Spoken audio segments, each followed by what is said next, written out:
परम सम्माननीय चाचा पूरन सिंह तिलगाम जी जो सेवानिवृत्त प्रधानाध्यापक हैं, मैं उनको सादर आमंत्रित करता हूं कि चाचा आप शिक्षा पर अपना विचार रखने का कष्ट करेंगे।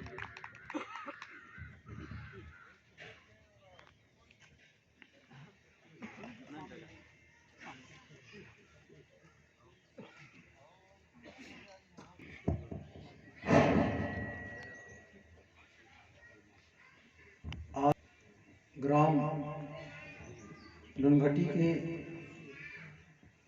पावन धरती को और यहाँ के ठाकुर बाबा खेर माई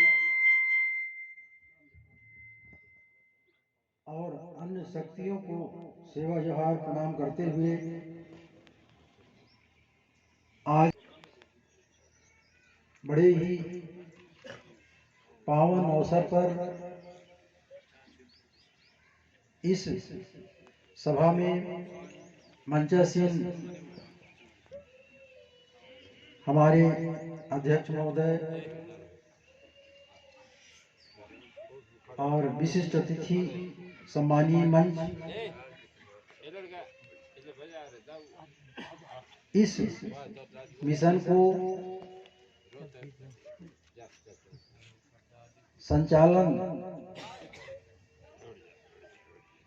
स्थापित करने वाले हमारे आदरणीय मिश्राम जी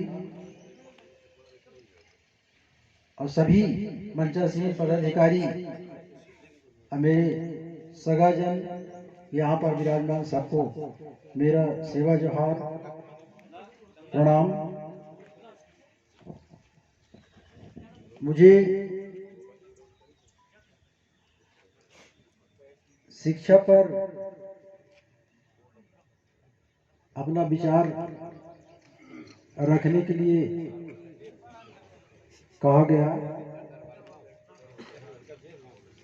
तो इस पर मेरा सबसे अनुरोध यही है, आप लोग सब विचार करें, गौर करें कि शिक्षा ही एक ऐसा साधन है जो समाज के हर स्थिति, हर दशा में परिवर्तन ला सकता है। ये सब कोई जानते हैं कि आज शिक्षा का मतलब ऐसा नहीं है कि केवल कॉपी किताब पढ़ना जाने वही शिक्षा है। शिक्षा तो किसी भी तरह से सीखा जा सकता है, कीट पतंगों से, जानवरों से, पेड़ पौधों से। जैसे पेड़ पौधों से सीखना मतलब, जैसे पेड़ पौधे जब फल से लदे नहीं होते हैं तो उनके डालियां सीधे खड़े होते हैं, जब फल से लद जाते हैं तो अपने आप ऐसे झुक जाते हैं। तो हमको अपना विचार, दृष्टिकोण देखना है, रखना है, समझना है, चिंतन करना है कि निश्चित है कि जब वो उस पेड़ में कोई फल नहीं है तो वो बिखरे हुए टाइप के हैं, जब उसमें फल लग गया, सार्थक चीज उसमें आ गया, तो वो नतमस्तक हो जाते हैं, झुक जाते हैं। इसी प्रकार से ये शिक्षा की एक झलक है। तो इसलिए मैं अपने विचार से केवल कॉपी कलम से लिखना पढ़ना ही इसको शिक्षा नहीं मानता हूँ। शिक्षा हर स्तर में, हर उम्र के वर्ग में, चाहे बचपना उम्र की बात हो, लड़कपन या जवानी, बुढ़ापे, किसी भी समय की बात हो, शिक्षा माने निरंतर जारी रहने की एक प्रक्रिया है। तो इसमें सब कोई अपने विवेक से विचार करें, मंथन करें, समय स्थिति को देखते हुए आज का समय और पहले का समय क्या था उसको देखते हुए और विचार करें। विचार करके आपस में बैठ करके, कुछ नहीं तो आप अपने घर में ही अपने विचार का प्रयोग करने का प्रयास करें। अपने छोटा सा कुटुंब परिवार घर है, 5-6 लोगों का, 8 लोगों का, 10 लोगों का, उनको कितने अच्छे ढंग से आप मेंटेन व्यवस्था कर पा रहे हैं, और वही आपके बुद्धि का, आपके विवेक का, आपके चिंतन का एक उदाहरण स्वरूप उस गांव में, उस मोहल्ले में उदाहरण बन के सबके सामने दिखेगा। और इसलिए मैं कॉपी किताब को शिक्षा नहीं मान रहा हूँ, क्योंकि आजकल हमारे ही बच्चे बच्चियां पढ़ाए तो हैं अपन, पढ़ लिख करके और उनमें कोई सार्थक विचार लक्षण दिखाई नहीं देते। आए दिन मैं तो थोड़ा सा हट के बात करता हूँ कि मेरे समझ में तो अधिकांशतः जितने ये अकाल मृत्यु होते हैं, एक्सीडेंट होते हैं, कोई फांसी लगाता है, दुर्घटना होता है, तो सिर्फ न सिर्फ अपने विवेक की बात बता रहा हूँ, उसमें मैं सबको हाँ नहीं कहा रहा हूँ, सिर्फ न सिर्फ केवल गौड़ जाति के लड़के मरते हैं, ऐसा मेरा अध्ययन है। क्यों? क्योंकि हम उनके माँ बाप बनी मजदूरी करके कमा कमा के उनके गाड़ी में पेट्रोल भरवा रहे हैं, नहीं भरवाते हैं तो हमारे गला दबाते हैं कि पापा हमको गाड़ी दो, गाड़ी खरीदो, हमारा पड़ोसी खरीद लिया, इतने के लिए हमारा गला दबाते हैं, और कोई उन्नति विकास के लिए नहीं कहते। यहाँ से जाएंगे प्लान करके कहाँ, जम्मू कश्मीर, राजस्थान, कहाँ कहाँ, और जा करके वहाँ वो ईटा गारा का काम करेंगे, और यहाँ आके क्या करेंगे सब आप लोग विदित है।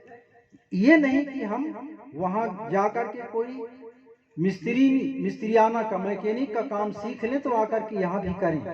तो वहां हम 200 रुपए पाते थे, तो यहाँ 50 रुपए तो पाएंगे। इतना उनमें गुण लक्षण नहीं है, तो पढ़ने का क्या मतलब है? इसलिए पढ़ाई का अपने बुद्धि विवेक से सार्थक चिंतन मनन करें कि हम अपने घर परिवार को कैसे मैनेज करेंगे, कैसे चलाएंगे, है ना? ऐसा मेरा विचार है। आदरणीय और शिक्षा तो वास्तव में समय के अनुसार हमको, जैसे मैंने कहा कि आगे बढ़ने का एक रास्ता शिक्षा ही है, तो शिक्षा के प्रति सबको सजग होना चाहिए। ऐसा नहीं है कि हम अपने बाल बच्चों को ही शिक्षा के प्रति कुछ प्रेरित करें, बताएं, इतना ही नहीं, हमको हमारे पड़ोसी बाल बच्चों को भी उनको प्रेरित करना चाहिए, समझाना चाहिए, बताना चाहिए। क्योंकि हम अपने बाल बच्चे को बताते हैं तो पड़ोसी वाला तो हमारा शैतान है, तो हमारे घर से निकल के पड़ोसी के साथ तो ही हमारा बच्चा जाएगा। तो इसलिए हम यदि शुभ चिंतक हैं, अच्छे विचारवान हैं, तो जहां पर रहते हैं उसके इर्द गिर्द हमको अच्छे संस्कार लाने का प्रयास सतत करना चाहिए। और ये भी नहीं कि निराश नहीं होना चाहिए, बहुत समझाया हर कौन बताए उसको नहीं मानता, नहीं, हार नहीं मानना चाहिए, हार नहीं मानना चाहिए। आप लोगों के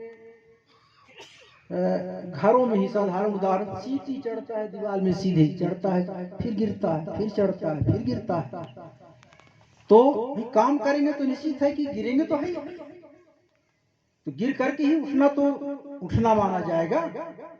इसलिए बिल्कुल निराश न होइए। आप लोग हमारे आदरणीय हैं, जहां पर भी हैं उसके इर्द गिर्द पहले अपना घर, फिर पड़ोसी का घर, ऐसे करके अच्छे संस्कार दीजिए। और अच्छे संस्कार देंगे तो निश्चित है उन बाल बच्चों के द्वारा कल आपका बहुत ही मान सम्मान होगा। कहीं पर कुर्सी में बैठे हैं या कुछ उटपटांग कर रहे हैं, आपको देख करके वो शांत हो जाएंगे, खड़े हो जाएंगे, यही सबसे बड़ी सम्मान है। मैं स्वयं इस राजेंद्र राम जो पेट्रोल पंप है उसके उस साइड वाले स्कूल में 15 साल तक था, और तो अपने 15 साल की अवधि में बहुत कुछ किया, नहीं बताने लायक नहीं है क्योंकि बहुत लंबा समय होगा, पर वहां पर कई जाति के लड़के लड़कियां हमारे पढ़ाए हुए हैं जो आजकल बिजनेस में बैठे हुए हैं। तो मैं जहां जाता हूं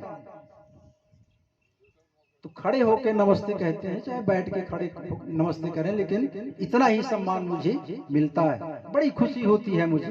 उनसे पैसा तो मुझे मिला नहीं, पैसा तो मैं कमाया हूँ, शासन हमको पैसा दे रही थी, लेकिन मान सम्मान शासन नहीं दे रही। शासन तो हमेशा डंडा लेके हमारे ऊपर खड़ी थी, लेकिन मान सम्मान उन मासूम बच्चों को जिनकी मैंने सेवा किया उससे मिल रहा है। भले चाहे आपके घर का क्यों ना हो, आपका बात ना माने लेकिन मेरा बात मानता है, मुझे बड़ा गर्व होता है, बड़ा खुशी होता है। तो मेरा निवेदन है कि आप लोग भी समाज में अच्छा प्रकाश डालिए, अच्छा उनको समझाइए, विचार दीजिए, अच्छे समाज बनाइए। समाज आपका अच्छा बनेगा तो निश्चित है जो अभी हम दूर दूर से लोग आकर के यहाँ पर अपने विचार गोष्ठी रखना चाहते हैं, तो ये कम से कम समय में परिश्रम में ये अपने आप सार्थक हो जाएगा, हल सही निकलेगा। और दूसरी बात ये है कि छोटे छोटे बच्चों को जिनको हम पैदा करके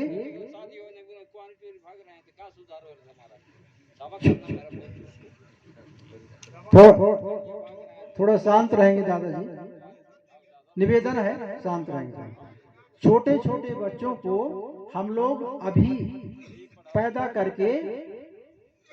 करके स्कूल में भेजते हैं, मास्टर जितना हो सके अपने से पढ़ाता है, और जिन बच्चों को न वो सही ढंग से किताब उल्टा है कि सीधा है रखना नहीं जानता है, कलम बत्ती पकड़ना नहीं जानता है, उसको मास्टर पढ़ा के तैयार करता है, लेकिन उसमें आप लोगों का भी सार्थक सहयोग उस शिक्षक के द्वारा अपेक्षा की जाती है। कैसे कि वो स्कूल में जो भी बताया सिखाया तो वो चाहता है कि उसके माँ बाप भी इसमें थोड़ा सा सहयोग करें। तो मेरा निवेदन ये है कि अपने अपने घरों में सुबह शाम, सुबह न मिले तो खासकर शाम को अनावश्यक दूसरे के घर केवल चून तंबाकू खाने, बीड़ी सिगरेट पीने न जाए। मेरा निवेदन है घर में बैठ करके उन बच्चों के साथ आप आधा घंटा 1 घंटा समय दीजिए, इतना ही आपके उनके जीवन को सुधारने का बहुत बड़ा लक्ष्य को पा जाएगा। और मातारी खाना बनाती है, अब आप पड़ोसी के यहाँ चले गए चून तंबाकू खाने बैठने दरबार करने, बच्चा अकेले हो गया तो किसकी तरफ जाएगा, घर में तो आप हो नहीं, मातारी है, मातारी खाना बनाती है, तो कहे बेटा तू ये थाली ले आओ कि वो चम्मच ले आओ, उसको पढ़ाई में बचना है तो तुरंत उठ के चला जाएगा। बिल्कुल, इसलिए मेरा निवेदन है, हाथ जोड़ के निवेदन करता हूँ, आप हमारे संबंधी जन हैं, सगे हैं, तो शिक्षा को आगे बढ़ाने के लिए आज बहुत जरूरी हो गया है कि अपने अपने बच्चों को सही दिशा में ले जाएं, और सही दिशा में नहीं ले जाते हैं वही बच्चे बड़े होकर के हमारे ही गला दबाते हैं, हमारे ही गला दबाते हैं। और फिर एक चीज शायद मैं तो उसका भुक्तभोगी हूं, मैं करीब 31-32 साल तक एक ही पद में हेडमास्टर प्रधानाध्यापक में ड्यूटी किया हूं। उसका कारण क्या है कि शासन प्रमोशन नहीं दे, और प्रमोशन न देने का आजकल जो आरक्षण चलता था उसको कोर्ट में लटका दिया है। जो भी हमारे साथी लोग हैं सेवक में, तो खासकर शिक्षा विभाग में उनको तो प्रमोशन नहीं मिला है, इसी के चलते। तो शासन कहती तो है कि आपको कोई भी योजना स्कीम को आप ग्राम सभा के द्वारा पास करिए, उसी पर हम कार्रवाई करेंगे। ये कहती है कहने के लिए, लेकिन ऐसा कुछ नहीं है। करना उनको ऊपरी तरफ से है, केवल हमको एक वोट बैंक का साधन बना के तरह तरह के बात बता देती। इसलिए मेरे आदरणीय साथियों, आप अपने विकास के लिए स्वयं सोचें। भाई घर में 2-4 पैसे आएंगे तभी तो हमारे हालत परिस्थिति सुधरेगा। इसलिए स्वयं बच्चों को अच्छे शिक्षा घर के माता पिता ही दें, और दूसरी चीज जो बाहर काम करने के लिए जाते हैं वो टेक्निकल शिक्षा, कोई मिस्त्री आना, मोटरसाइकिल बनाना, साइकिल बनाना, गाड़ी मोटर बनाना, और भी तमाम मिस्त्री आना है, इनको सीखें। बिल्कुल 2-3 साल में आप में सुधार नहीं आएगा तो आप मुझे जो कुछ कहना है कहिएगा। और बहुत सारे हमारे साथी हैं, मैं इतना ही कहूँगा कि शिक्षा के प्रति विशेष ध्यान दें। अनावश्यक शाम के वक्त इधर उधर न घूमें। बच्चों को अपने घर एक जगह बैठा करके, आप स्वयं चाहे कम पढ़े लिखे हो, ज़्यादा पढ़े लिखे हो, बैठा करके और ध्यान दीजिए। धन्यवाद।